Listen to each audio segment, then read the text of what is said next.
Do you find thyroid function test confusing to interpret? Thyroid function test can be overwhelming. It used to take me a long time during training to be able to interpret thyroid function tests. Hey friends, welcome back to the channel. If you're new here, my name is Dr. Erwin Kwun. I'm a GP working in the UK.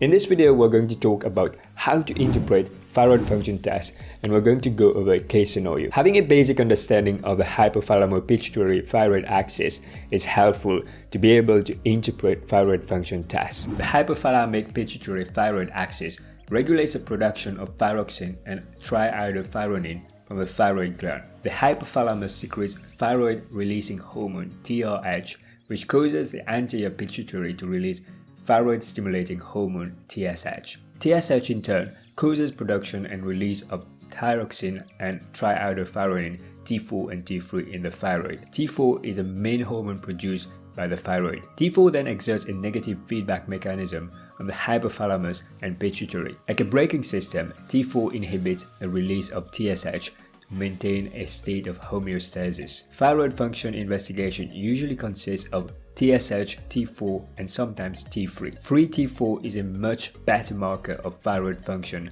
than free T3. Thyroid releases T4 and T3 at a ratio of about 20:1 respectively. T3 is mainly produced by peripheral conversion of T4. T3 is helpful in diagnosing hyperthyroidism or assessing its severity. When interpreting thyroid function tests, the first question I ask myself is, what is the level of T4? Low level of T4 below the normal range of 9 indicates hypothyroidism. Raised level of T4 over 25 indicates hyperthyroidism.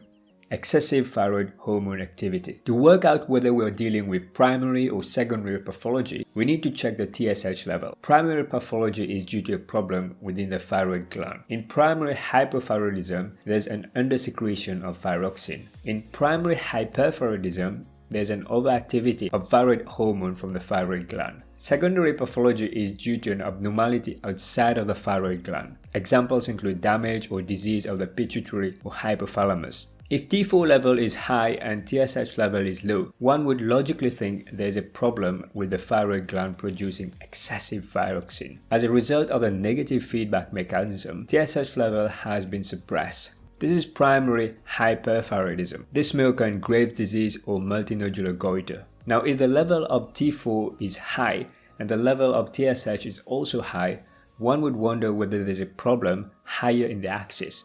The negative feedback mechanism of T4 level over the axis is not working as it should. This is secondary hyperthyroidism, possibly due to TSH secreting pituitary adenoma. Now, if the T4 level is low and the TSH level is high, one would suspect a problem due to undersecretion of thyroxine from the thyroid gland.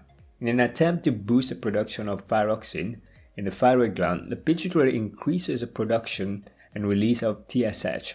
This combination of results suggests primary hypothyroidism. Causes include autoimmune thyroiditis or thyroidectomy. If the T4 level is low and the TSH level is also low, one would suspect a problem higher in the axis. This occurs in secondary hypothyroidism. This could be due to non-secretory pituitary adenoma. You may encounter subclinical disease. In subclinical hypothyroidism, the T4 level may be normal, but the TSH level is suppressed below the normal level. In subclinical hypothyroidism, the T4 level may be normal, but the TSH level is above the normal range.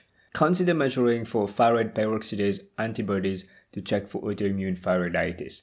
Let's go through a case scenario. You have the results of Mr. Smith, and the results show that the TSH level is 3.2, which is in the normal range, and free T4 is 29, which is abnormally raised. A raised level of T4 indicates hyperthyroidism. The question is whether this is primary or secondary. This combination of thyroid function tests suggests secondary hyperthyroidism.